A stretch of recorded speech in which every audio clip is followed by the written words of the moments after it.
Школьники Чувашии включились в национальное исследование качества образования. В этом году впервые проведут мониторинг знаний по английскому языку.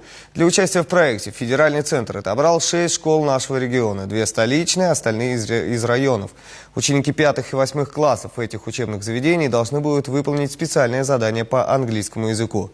Федеральные эксперты их оценят и озвучат результаты в конце ноября.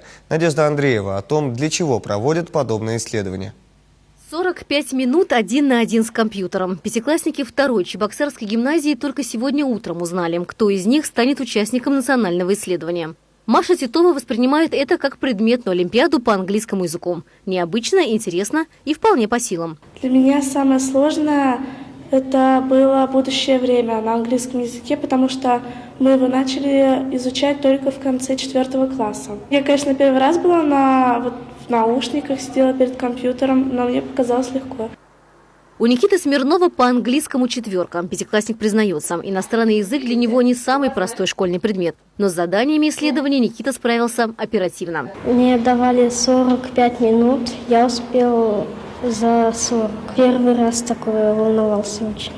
Участие в исследовании волнительно не только для детей, но и педагогов. В течение нескольких уроков ребята изучали демо-версию программы, тренировались. Такой вид контроля знаний через компьютер для всех в новинку. 3 типа заданий – это аудирование, говорение и тестовые задания. Все задания выполняются на компьютере.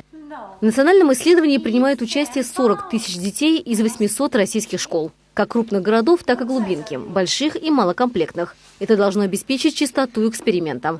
Результаты обещают подвести в конце ноября. В первую очередь интересует общая ситуация.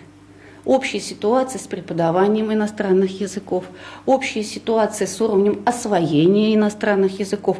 Поэтому анализ результатов позволит принять правильные управленческие решения. С 2020 года английский язык должен стать обязательным госэкзаменом наравне с математикой и русским. И уже сейчас Министерству образования страны важно понять, где в системе преподавания есть пробуксовки и как их можно исправить. Надежда Андреева, Вадим Владимиров, Вести Чебоксары.